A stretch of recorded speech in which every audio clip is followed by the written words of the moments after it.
Hi, welcome back to Stuff About Tutorials. Today we're talking about how to unblock someone on Pinterest. Maybe you accidentally blocked someone or changed your mind about someone you previously blocked. So today I'm going to show you how to unblock someone on Pinterest. Check video description and I will try to leave the written instructions.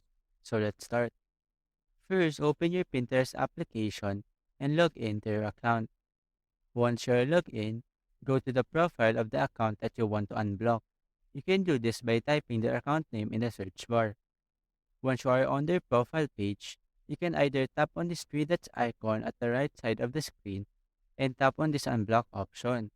Or you can just simply tap on this unblock button at the center. After that, a window will pop up asking you to confirm if you really want to unblock this account.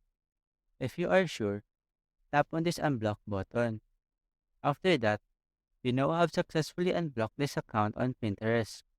They will now be able to see your content and interact with you on the platform. There you go.